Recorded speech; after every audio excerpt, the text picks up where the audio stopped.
Добар ден. 10 часот, веќе знаете, времето предвидено за уште една наша заедничка средба, во која што се едуцираме, информираме, а при тоа и оставаме простор за вашите прашања на секојдневните теми од областта на здравството и медицината, кои што внимателно ги одбираме, се разбира, за да може да ги обработиме во целост, а при тоа ги прифаќаме и вашите предлози, она што вас ви интересира и се разбира темите на кои што сакате да зборуваме.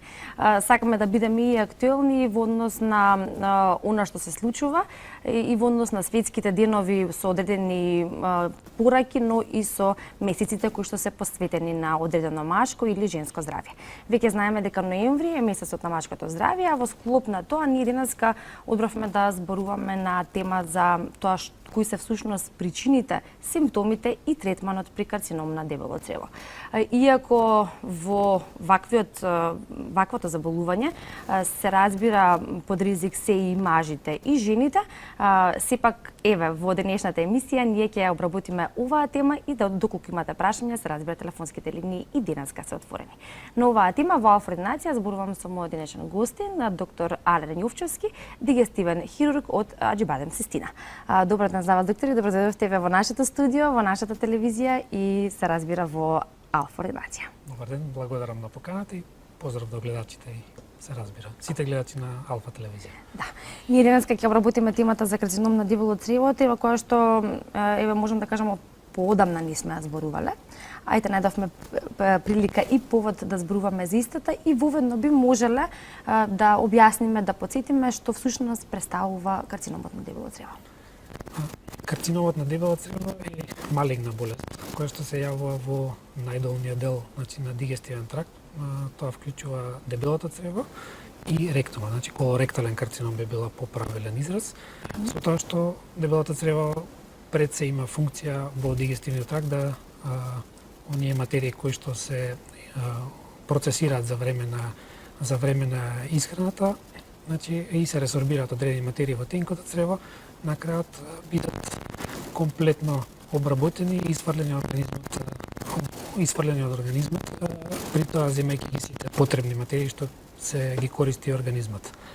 Значи дебелото црево може да се разликуваат неколку дела од него, почувајќи од асцендентен колон кој што е спојот на кој што започува од спојот на тенко со дебело црево, трансверзален колон, десцендентен, сигмоидален и на крајот ректум.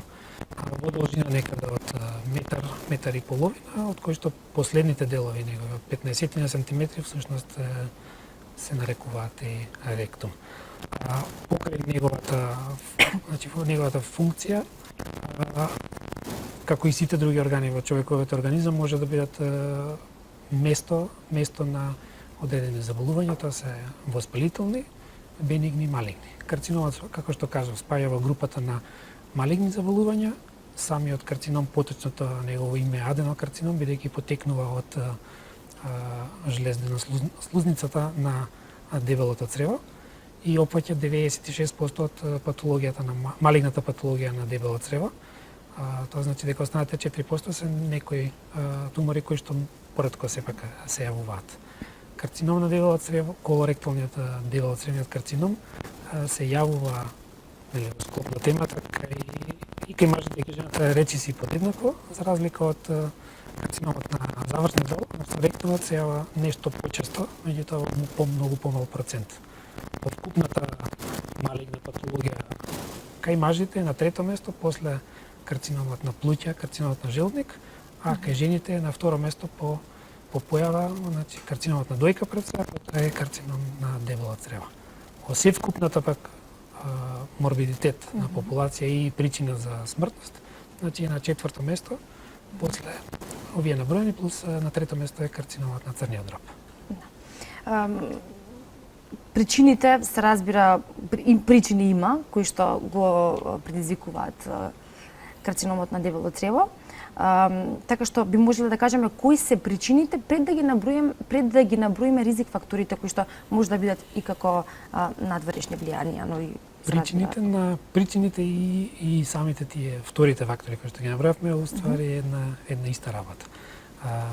Вистинската причина како започува целата приказна уопшто кај малигните болести се уште не е дефинирана до крај. Значи постојат повеќе теории, не би навлегувал сега во тоа, меѓутоа сепак ниедно од тие не го објаснува комплетно и самиот настанок на малигна болест карцином. Карцином всушност представува самиот карцином по дефиниција представува отсуство на контрола на организмот врз размножувањето на некои абнормални клетки, нивно зголемување до големина на тумори и нивна понатаму дисеминација низ организам. Кои се тие основни механизми не се познати, меѓутоа многу фактори учествуваат во можноста за појава на карцином. Тоа се фактори на средина и однесување на самиот човек, потоа имаме наследни фактори, тоа постојат генетски фактори и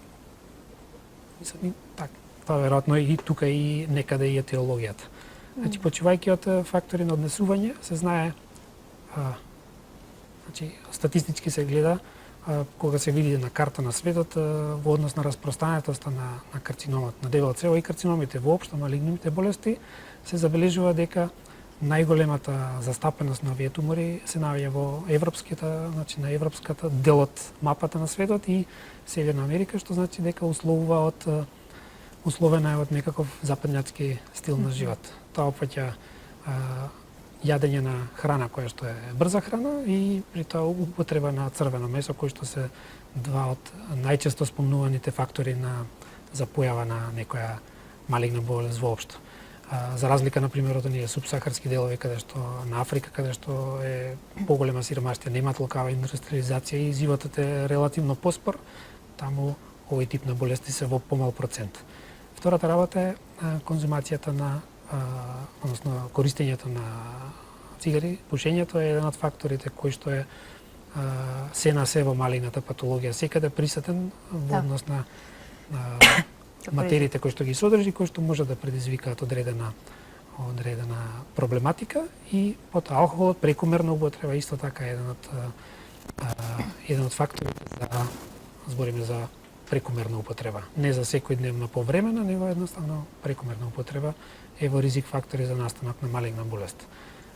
Во тој гледајќи ја статистиката која што е неминовна, нели, во денешно време ќе видиме дека дури и со промената на стилот на живот на овие поразвиени богати земји, каде што веќе луѓето се повеќе посветуваат внимание, значи како на исхраната, преку тоа и на тежина, отсуство на пушење, отсуство на употреба прекумерна алкохол, намалување на општа телесна тежина, дека постои некаков тренд на намалување на тие болести, меѓутоа сепак бројката од 1 милион дневно заболени на ниво на свет е сепак голема.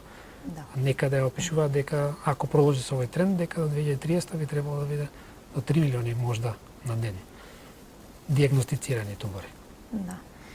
Тоа укажува на фактот дека и покрај превенцијата која што веројатно е препорачана и се препорачува во овој дел, сепак бројката е навистина голема и статистиките се застрашувачки. Превенцијата е највеќе во овој дел, во овие фактори, надворешни типот на живот и функционирање кај луѓето. Одредена група на фактори, како што се наследните, тоа значи дека доколку имаме некој во семејството веќе кој што е заболен со малигнум, конкретно за малигномот на дебело црево, значи неговите наследници во првата група, значи се синови, ќерки, вратучеди да кажеме до првата група, тука веќе би требало да се обрати внимание.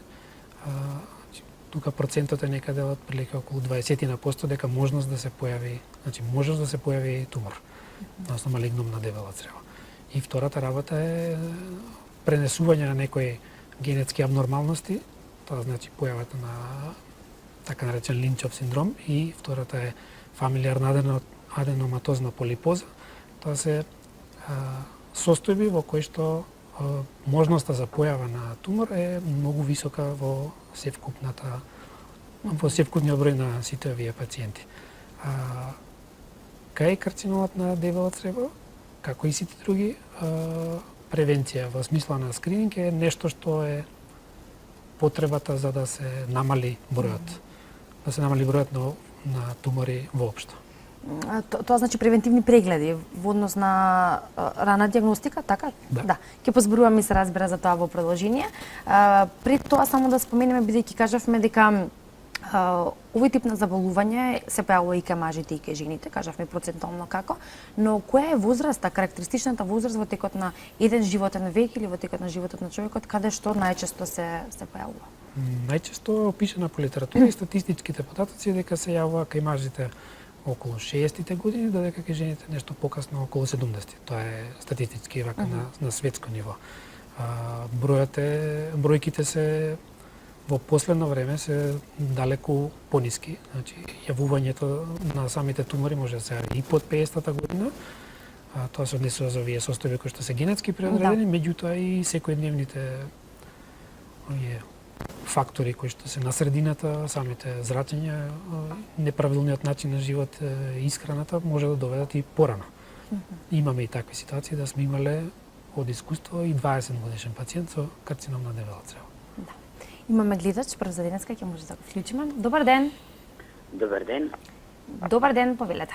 Добар ден. Добар ден. Во програма сте, ве слушаме, повелете. Пред се да ви посакам поздрав до професионалниот доктор и до водителката и да ви посакам убав ден. Истина. Значи немам зборови за доктор, докторот е прекрасен, има поздрав од цела Скопска Црна Гора. Да, многу нас ни помогнал, значи вреди тој доктор.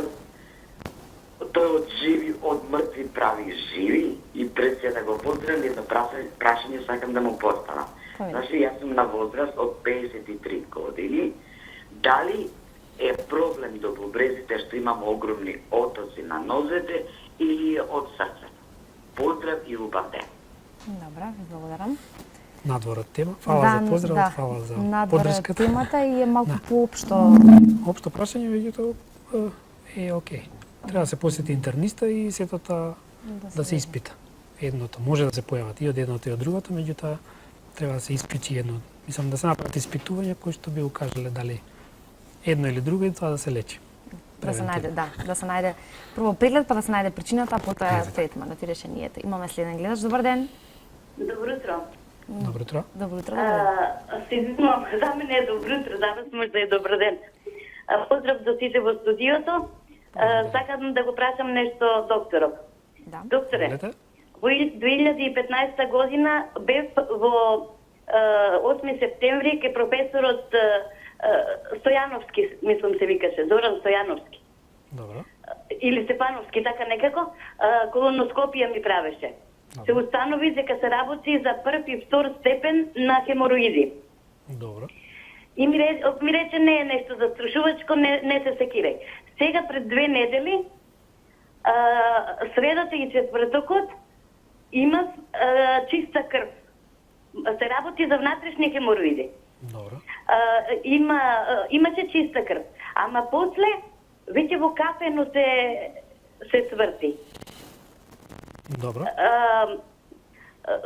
Зашто се работи? Да не се работи веќе за 3 или 4 степен? И како е вашето име, ако може да знам и каде да се обратам? Доктор Јовчевски, Систина.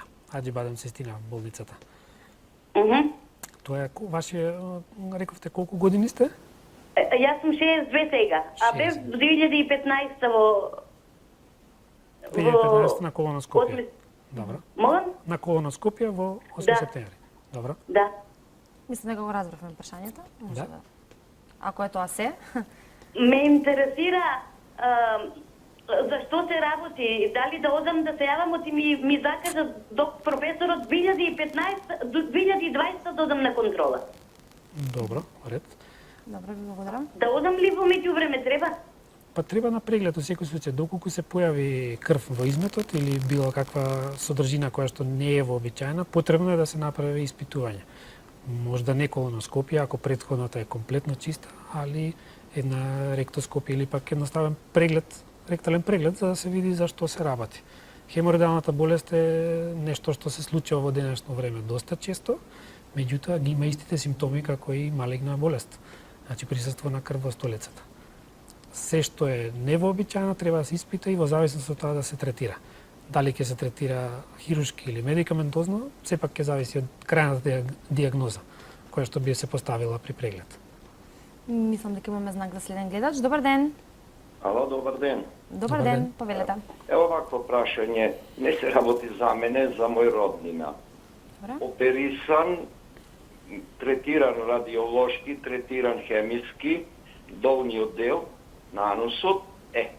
Ако сакате само да ми кажете каде би оделе во иднина каналите на ова дисплазија на метастази? Или се работи за ректален карцином кој што е низок, или се работи за анален канал. Значи, ако е аденокарцином, типо... Трети степен негде така. Добро. Дали е планоцелуларен или аденокарцином?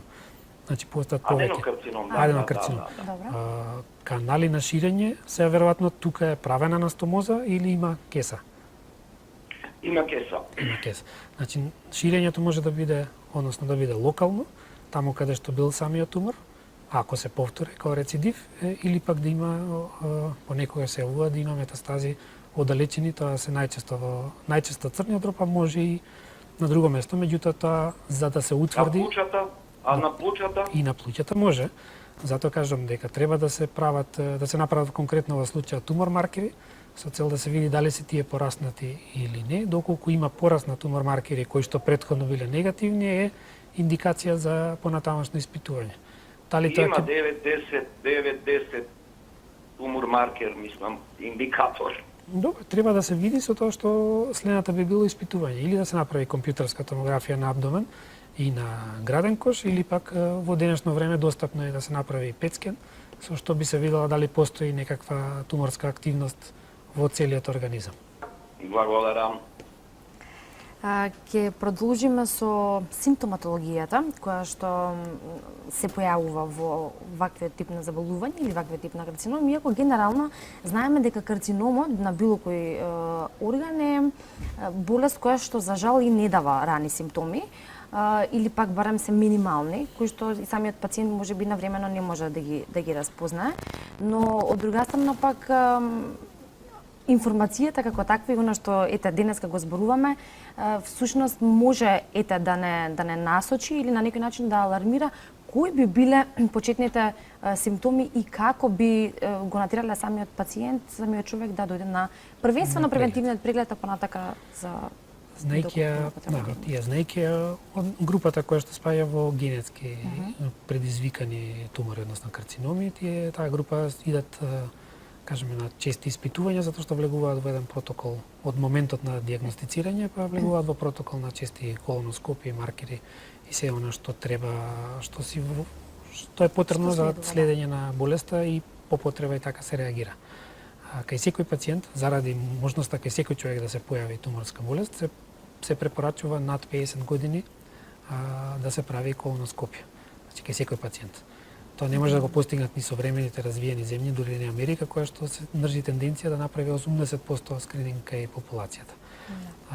Со колоноскопијата ќе се види дали постои некоја преканцерозна лезија, како што се аденоматозните полипи, кои што во одреден процент преаѓаат во сам тумор, потоа дали постои тумор, дали постои некое воспалително заболување кое исто така може после долго време, ако не е третирано или не соодветно третирано, да предизвика појава на карцином. И мислам, во тој правец колоноскопијата е нешто што би можело да помогне. Општи генерални симптоми кај малигномот на дебела црева се, кажеме, дискомфорт, значи започува со некакви неодредени болки во средните и долни партии на стомакот, пропратени понекогаш со болки, грчевити болки. Втората работа е понекогаш може да биде комплетно отсуство на гасови и столица, или така наречен комплетен стоп или илиус, практично речено, кое што е пропратено со начин на гадење и повраќање. Други симптоми кои што би можеле да се јават се присуство на крв или промена во навиките и изгледот на самата столица, каде што човек што секојдневно еднаш се празнал, сега одеднаш почува да излегува повеќе пати во тек на денот, каде што е течна или столицата присуства на слуз и крв. или пак воопшто самото анемија, односно појава на човек кој што е здрав на изглед, нема никакви од овие проблеми, да се јавува на лекар и се забележува кај него постоење на анемија. Односно ниско железо, ниски вредности на еритроцити. Тоа се симптоми кои што може да би се секојдневни, меѓутоа треба да се обрати внимание со тоа што почувајќи од последниот, анемијата треба да се испита. Може да биде хематолошка природа, може да биде од било која природа, меѓутоа може да биде и причина карцином на дебело црево. Карциномите на десната страна на дебелото црево се карактеризираат со раст во луменот, значи во внатрешноста на дебелото црево, со тенденција за распаѓање и за крварење. Самото крварење не е видливо најчесто, не е манифестно, меѓутоа се прави реперкусија на општата крвна слика. Тоа е едниот дел. Вториот дел е оние тумори кои што се јавуваат на левата страна на дебелото црево и пониските партии имаат тенденција да растат како скирус, значи да го стегаат цревото буквално и да предизвикуваат овие претходно кажаните симптоми. Значи, една општа проблематика. И на крајот може да се јават и, како што рековме, дека симптоми кои што не се поврзани со самата болест, меѓутоа се појава на метастази во црниот дроб, тоа се понекогаш пожалтување, дуење на стомакот, присуство на течност слободна, асцит, како последица на туморска промени, метастази или пак карциноза по стомакот, проблеми со дишењето, проблеми од смисла на сферата на централниот нервен систем заради присуство на метастази во мозокот. И останува се разбира во вториот дел да зборуваме за самото диагностицирање, а понатаму и за третманот, како изгледа и од што се состои, но се разбира тоа во вториот дел, односно кратко по рекламите кои што следуваат во 10:30. Останете со нас на Алфа, продолжуваме со Алфа ординација.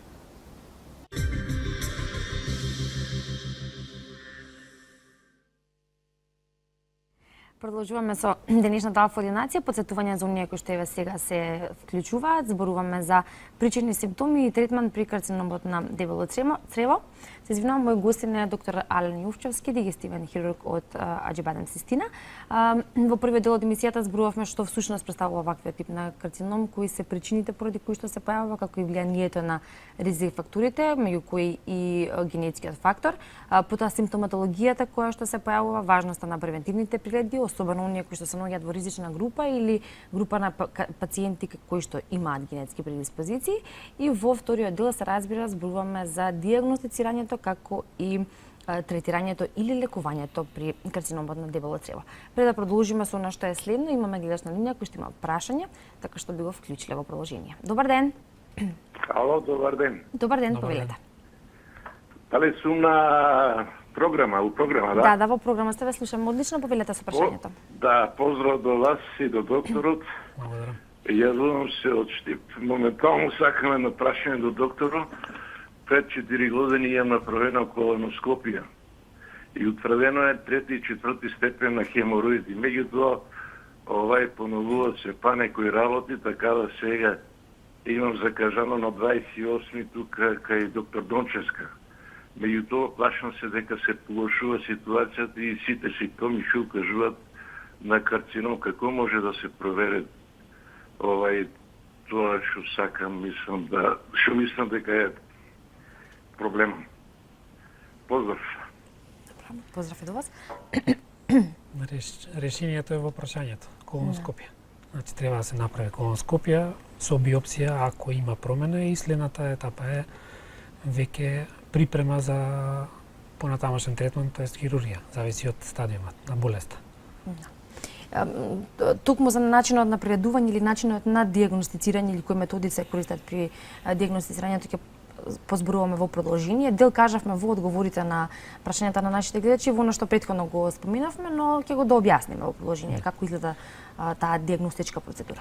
Секој пациент кој што е со било какво заболување, вклучувајќи малигните заболувања, секоја диагностика започува со еден обичен клинички преглед. Значи да се види пациентот, да се поразговара со него, да се земат податоци како за неговата состојба моментална, така и за фамилиарниот дел, нели, овој наследен дел, за навиките и за промените во навиките кои што настанале и со цел да се понатаму продолжи испитувањето. испитувањето доколку постои било кој од овие симптоми за дебелото црево, за појава на дебело црево, веќе започува, значи, рековме со еден клинички преглед каде што доколку постои стоп во пасажата на цревна содржина, тогаш би имало надуеност на стомакот, повраќање или пак така чујна јака перисталтика пропратена со грчеви. Тоа е околу клиниката и нормално се работи за колоректален карцином, секогаш е обавезен кај секој пациент ректален преглед. Дали е хемороиди или фисура, да кажеме, од патологија на анална регија, или пак се работи за нешто посериозно, ректалниот преглед е најбрз и најефикасен начин да нешто доколку се јавува до длабочина од околу 10 сантиметри, едноставно се напипа и види. Следната етапа би било доколку е нешто хитно, рековме за стоп, комплетен рентген нативна графија, односно слика на најобична слика на стомак, рентгенска со која што ќе се види дали постои навистина некаков проблем и дали пациентот треба да се третира хируршки хитно или пак треба да се прати за понатамошно испитување. Од испитувањата конкретно кој што може да ги спроведе секој матичен лекар и општа, да кажеме, некоја болница, се испитување на присуство на скриена крв во изметот. Тоа се оние хемокул тестови кои што се базираат од кога пациентот е припремен со одредена диета, бидејќи може да одредена храна и лекови може да дадат лажно позитивни резултати, се испитува дали постои присуство на траги хемоглобин во крвта, бидејќи рековме туморите крварат, полипите може да се јават крварење, или пак присуство во некои посовремени тестови, присуство на променети клетки, значи променети клетки во самиот измет. Тоа е следно, не доведува до следниот преглед, тоа е колоноскопијата. Суверено средство за откривање, детекција и патохистолошка потврда на болести на дебелото црево. Тоа значи фибероптичка камера со светло и инструмент за земање биопсија може да влезат по должина на целото црево, доколку постои полип кој што е преканцероза, да го едноставно тргнат и тој да се прати на биопсија па да се види што понатаму. Во некои случаи кај раните аденокарциноми, оние што се во рана фаза, може да тотално излекување. И земање биопсија, праќање на тој материјал на патохистологија со цел да се утврди видот на туморот и едноставно туморот да добие домашна адреса, да се види каде е, што е, за да би можело понатаму се третира. Останати испитувања се, значи, виртуелна колоноскопија, која што е колоноскопија со земање на контрастно средство и потоа под компјутерски со софтвер се реконструира изгледот на дебелото црево, меѓутоа присуството на тумор или полип е повторно потребно да се направи колоноскопија. Така да сметам, моје мислење е дека би требало колоноскопијата да се направи у секој случај.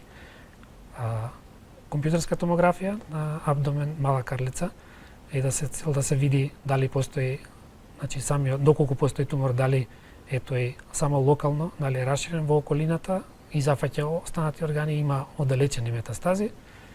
Магнетна резонанца на мала карлица, што е, да кажеме, исто златен стандард кај туморите на ректум и аноректалната регија.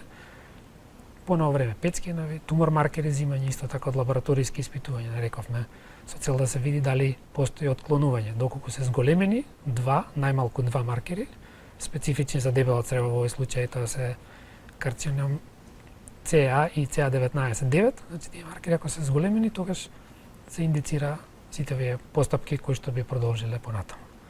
Така да околу диагностиката е ако у кратки црти е тоа. Да. Имаме гледач пред да продолжиме за третманот. Добар ден. Добар ден. Добар ден. Добар ден, поведете. Едно прашање до доктору. Доктор, ве молам да ни кажете еден совет. Дали може, уствари, што да се користи почесто во храната, за да храната не прави наслаги? Да не прави наслаги во цревата, односно во дебелото црево, за да не се таложи, за да храната почесто се изфрлува. И дали е добро да се од време на време да се прави клистирање. Друго да ви кажам, јас сум како пријавена во Велика Британија и таму од време на време, важно седиштето ми е таму и самата држава пушта пликови на сите жители што се над 60 годишна возраст, плико со 3 отвори да се провери измето. Или дата да се пиши на која дата е тоа, во рок од 2-3 дена, од 3 дена стари, пошто 3 отвори има. Мислам, колко е тоа развиено во Велика Британија, пошто тоа ми е, јас сум поврзана со тој проблем. Пошто само тоа ме интересира да кажете, што почесто да користиме за да се раствора мрснотијата во стомакот, да не се задржува, да не прави наслаги. Еден добар савет. Ве молам и благодарам многу. Благодарам за јавувањето. Да, ова сепак ни беше, се разбира, предвидено и во нашиот концепт кон крајот, но во интерес на прашањето на гледачката ќе го одговориме и сега, нема. Добро. Нормално, храната, рековме, е ризик фактори кои што се брза храна, значи премногу голема употреба на црвено месо, алкохол, цигари, се тие фактори кои што треба да се исфрлат воопште од не комплетно, затоа што не можеме, таков е животот, не може се да се исфрли, меѓутоа да се намали. Позитивно за, да кажеме, за брзана пасажа на цревата е целулозните влакна. Значи, тоа ги има во овошјето, во зеленчукот, така да, у принцип, нивно користење у поголема количина доведува да таа пасажа се забрзи, едноставно организмот се прочистува.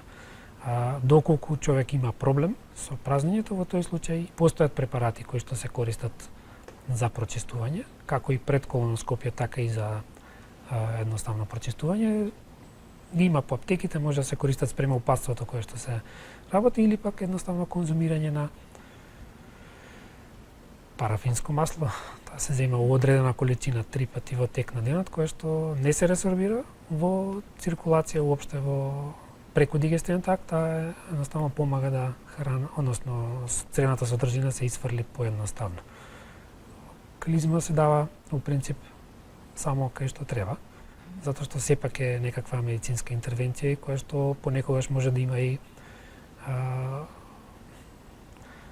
да биде проблематична и да направи штета, не голи добробит. Така да тоа само би требало да биде сепак во некаква да го изведе човек кој што е обучен за таа проблематика, не самостално. А оно што го кажа нашата гледачка како пример од Велика Британија, тоа е веќе систем кој што тоа е систем на скрининг кој што за развиените држави го за сите пациенти, тоа мислам за целокупната популација, тоа они праќаат и дали пациентот ќе врати зависи од пациентот. Рековме, Америка се обидува да направи 80% скрининг. На 80% од значи уште го немаат достигнато тоа. Кај нас може да и не толку. Така. Откако ги кажавме различните методи на диагностицирање во однос на самата состојба на пациентот или симптоматологијата која што ја дава, веројатно и од тоа зависи понатамошниот третман. До каде или за каков вид на заболување станува збор, до каде е стадиумот и што понатака ќе се прави. Но кога ќе се диагностицира карцинома на дебело црево, понатака третманот е хируршки или оперативен? Третманот ќе зависи, лековме, од состојбата, моменталната состојба или кажеме да употребиме англиски стейджинг. Значи моментот на диагноза, стадиум на развиеност на туморот и негова распространатост во моментот на диагностиката, момент на диагностицирање би се нарекло стейджинг. 4 стадиума постојат, мака општо земено. Првиот е карцинома ин ситу или почетен карцином, кој што се јавува, значи кој што може да се открие и да се излекува комплетно со ендоскопија, односно ексцизија локална, доколку е во пониските партии. И со тоа завршува целата приказна околу малигнитетот и треба потребни се контроли за да се види понатаму дали би се на друго место појавила некоја слична лезија по должина на дебелото црево. Втората фаза е локална фаза, каде што туморот е веќе значи појавен и се развива унутар ѕидот на дебелото црево. Тоа збориме за некоја дебелина од неколку милиметра. Значи таа е нивото.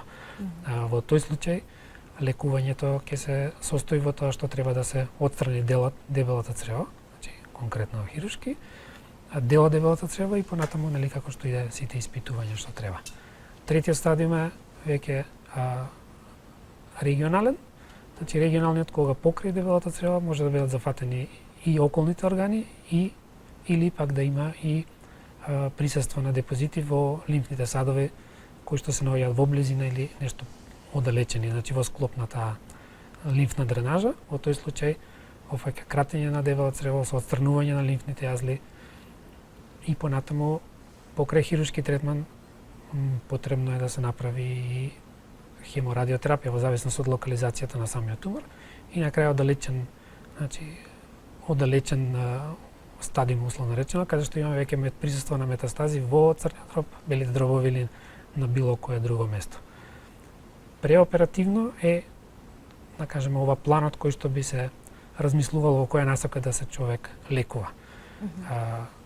Од кога ќе се изведе интервенцијата, значи кратење на делот дебело црево, отстранување на лимфни јазли, понекогаш и метастатектомија, значи вадење на метастази или отстранување на органи кои што се зафатени локално, значи во тој случај понатаму продолжува самиот препарат кој што ќе се извади, се праќа на испитување на патохистолошко испитување со цел да се види, рековме, длабочина на зафаќање на туморот, зафатеност на лимфните јазли, присуство на метастатски депозити во околината или во оддалечени органи и со тоа се добива дефинитивна дијагноза, постоперативна дијагноза, која што се градира во 4 стадиума со неколку подстадиуми и од зависност од тоа, значи првиот и вториот стадиум се препорачува следење, рековме ние локални, потоа имаме стадиум 2Б и до останатите до 4, кои што се сите стадиуми и подстадиуми, иде со хемотерапија, каде што се аплицираат хемотерапеутици, најчесто е 5-флуорурацил со или без окситоцин. И на крајот е доколку е локализирано во пониските делови, значи под перитонеумот, под обвивка која што обложува стомакот од натрешната страна, во тој случај се препорачува и зрачење. Значи хеморадиотерапија. Кај одредени тумори кои што преоперативно, значи се во ургентна фаза, фатени, да имаме стоп на пасажата, во тој случај некогаш се препорачува хируршко лекување, вадење на туморот, изведување на интервенцијата како да е радикална, значи вадење тумор жлезди и се што следи по протокол, и вадење на колостома, односно дебелото црево да се постави на кожа за да би се човекот едноставно довел во ситуација да во втор акт се направи спој доколку е можно со останатиот дел од дебелото црево и да човекот настави да функционира како и секој друг човек. Некогаш доколку не може да се направи, доколку заради големина на туморот постои, например, во мала карлица, а е сето тоа проводно, преоперативно може да се препише зрачење, значи неоадјувантна терапија пред операцијата да се тој тумор смали, па потоа да се хируршки третира. Така да модалитетот на лекувањето ќе зависи од видот, локализацијата и степенот на раширеност на самиот тумор. Да. Сите пациенти кои што те спаѓаат во оваа група или да речеме кој некој што веќе е дијагностициран одреден стадиум, по самиот третман кој што ќе се изврши, дали ќе биде тоа во првите, што ги кажавте, или на крајниот или хируршкиот третман, како понатака продолжува животот на тој пациент, бидејќи комплексноста на самото решение на проблемот, односно отстранување на туморот и не е толку едноставно. Ние сега се обидуваме или поедноставно за да биде појасно за нашите гледачи, но се разбира сето тоа е за да се доведе самиот пациент во некоја нормална состојба каде што ќе може секојдневно да ги обавува своите секојдневни обврски, да функционира нормално. Како понатака или кои се препораките кои што ги добива самиот пациент? Како понатака продолжува животот во односи на редовни прегледи, контроли и слично? Понатамошниот живот на пациентот е нешто што е индивидуално. Значи секој го разбира и го прифаќа, односно не го прифаќа фактот дека е заболен, опериран од малигна болест. Значи, тоа е веќе варијација на тема. Да. Некаде е нешто што самото лекување, рековме дека е веќе тоа не е чисто хируршки проблем, него е еден мулти пристап, значи мултимодалитет, сите можни и повеќе луѓе се вклучени, повеќе типови на специјалисти, доктори се вклучени и не само доктори, него и персонал се вклучени во целова решавање на оваа проблематика, мултидисциплинарно. Доколку се работи за пациенти кои што се веќе, значи карцинома ин ситу, да кажеме, на локален стадиум, се отстранета причината, наредниот период е нешто што треба да се прават колоноскопии, испитувања, пратењето на тумор маркери по време на ИХ. Значи сепак да не да заборават на целата проблематика, него да бидат со повремени контролни прегледи. Оние кои што се веќе оперирани во зависност од стадиумот влегуваат во една програма, во еден протокол на лекување, каде што во зависност, рековме, дали ќе биде хеморадиотерапија или не, тоа ќе зависи од стадиумот на сам тумор, меѓутоа во наредните 5 години, а тоа се зема 5 години е еден фоллоуап на секој пациент, со цел, затоа што во зависност од стадиумот туморот кој што е во моментот диагностициран и лекуван, можностите за појава на рецидиви, локални или оддалечени, е во тој период. После тој период пациентот се смета дека е условно речено излекуван. Значи во тој период потребно е на 3, 6, 9 месеци после операција да се прават тумор маркери, ехо, компјутер, зависи по потреба ако има. На година дена од интервенцијата да се прави контролна колоноскопија, затоа што сепак дебелото црево во секој момент може да продуцира и на повеќе места слични промени кои што во моментот на диагноза, интервенција едноставно не била видлива. Тоа е сепак метар и пол црево кое што кога ќе се отвори површински, тоа е не знам колку квадрата ќе дојде слузница, така да може да се превиди некој дел. Понатаму е за оние пациенти кои што се веќе оперирани и поминале целиот тој проблем, треба да настават да живеат, да функционираат како и сите други, со тоа што ќе прилагодат животот на ново настаната ситуација. Нормално се разбира кога веќе еден е во семејството има диагностицирана ваква болест, тоа е препорака за понатаму за останатите членови, значи на неговото најблиско семејство да бидат едноставно заради фамилиарната анамнеза да бидат спремни дека може да таа болест ќе се појави и евентуално да ги коригираат сите овие фактори што може да се коригираат, а се условно речено предизвикуваат и може да бидат причина за настанок на малигна болест. Пациентите кои што се оперирани, кои што живеат со народски речено кеса, рецептакул, значи со колостома или како ќе го кажеме, едноставно треба да прифатат дека и така се живее, се функционира. И треба да се научат да функционираат на тој начин. Има веќе современи тие разноразни рецептакулуми или кеси што ги викаме, кои што не можат со ништо да го маркираат или покажат човек дека он има кеса или нешто сеча. Тоа е да функционираат најнормално како и секој друг човек. Тоа е тоа. Имаме следен гледач, ако добро го препознав сигналот, така идеме дали сум во право. Добар ден. Добар ден. Добар ден, повелете. Поздрав до емисијата, поздрав до гостинот. Убава емисија. Благодариме. Сакам на докторот да му кажам само дека пред една година кај мене е направена тотална колоноскопија. При самата колоноскопија полипектомирани се 2 полипи и пратени сте на онкологија на испитување. Во извештајот од докторот што вршеше колоноскопија има диагноза хемородијални јазви од 2 степен. Меѓутоа, од онкологија, од радиологија, вамуте што ги праќат на испитување материјалите, пишуваат тубуловилозен аденом на дебело црево, во чии што епител фокално најдени се диспластични промени од лесен степен.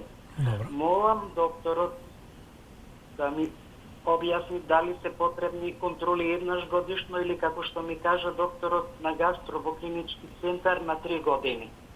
И што значи това диспластични промени од лесен степен? Дали имат некакво влијание и овие хемородијални јазви што се од 2 степен и како треба понатамошно лекување на нив? Благодарам многу. Добро.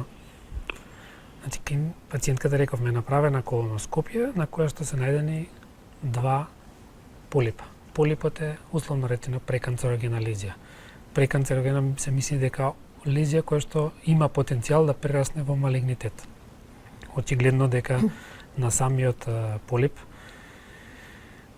полипот ќе го замислиме како едно дрво со гранки и со крошна. има полипи кои што се со тенка база, значи кои што имаат база до сантим на стебло, што би рекле, и може да ендоскопски се отстранат комплетно. Во тоа, да кажеме, замислено дрво, во самата крошна може да се најдат клетки на малигни клетки или диспластици, значи кои што веќе почеле да претрпуваат измена кон малигнитет. Некогаш може да се најде лесен, некогаш потежок степен на дисплазија, односно на промена кон лошо, и на крајот карцинома ин ситу. Тоа значи тумор во почеток. Со самата интервенција, отстранување на тој полип, завршува целата проблематика на можност да настане тумор, затоа што кога се патохистолошки испитува овој полип, се испитува и од базата, таму каде што потекнува, и во врвот каде што може да бидат промените. Со овој дел е завршено. Одредени типови на полипи може да бидат со широка база, значи поширока од 1 сантим, и тие се обично се смета дека се многу поголем малигни потенцијал имаат, и втората работа е што не можат најчесто безбедно да се отстранат ендоскопски. На тој случај, земањето на биопсија кај било кој од овие полипи е малку, значи мач со две острици, затоа што не може да земеме на повеќе места, меѓутоа местото каде што се наоѓа самата малигна лезија едноставно да се промаши, затоа што тоа е површина од која што по одреден распоред се зима биопсија. Така да доколку постои таков полип, или се препорачува, значи на широка основа се препорачува или повторна колоноскопија после извесен период, или пак се препорачува да хируршки се третира доколку ендоскопистот смета дека не може да постигне подобар ефект, или пак дека постои сомневање врз база на емпирија која што има дека треба да се тоа отстрани затоа што е преканцероза, односно малигна веќе лезија која што не може да се докаже во моментот. Колоноскопија, честотата на колоноскопиите ќе зависи од локалниот наат на внатрешноста, луменот на цревото. Доколку постојат полипи и се извадат, онда иде како што кажал колегата, така ќе си оди целата приказна. Доколку имаме повеќе полипи, значи сомневање за фамилиарна полипоза, постоење на воспалителни заболувања како што се крони улцерозен колит, тоа се лезии, промени кои што потребно е да се следат и по потреба да се медикаментозно, односно хируршки третира, меѓутоа пак ќе кажам, тоа е домен на колегите гастроентеролози, диагностичарите кои што ја работат таа работа и се иде према нивната препорака. Доколку има било каква друга проблематика, спаѓа во хирургијата, тогаш веќе немаме милост. Да, тогаш веќе тоа е тоа што треба да се направи и едноставно тоа е изборот. Бидејќи се приближуваме кон крајот на емисијата, ние веќе на неколку наврати ги споменавме превентивните мерки, меѓу кои што спаѓаат и превентивните прегледи, но јас преферирам да завршиме секогаш во секоја наше издание на било која тема со превенцијата, на која што го ставаме акцентот и која што е исклучително важна, тргнувајќи од се разбира редовноста на превентивните прегледи, при тоа од тука и раната диагностика, која многу значи во понатамошното лекување, но и во крајниот исход.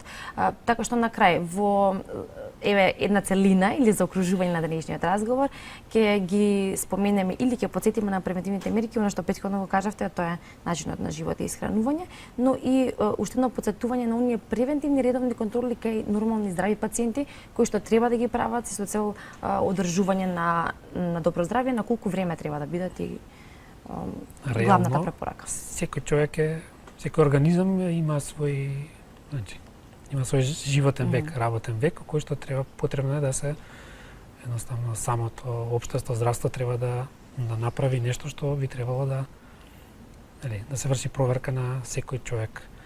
Така што еднаш годишно е сосема доволно.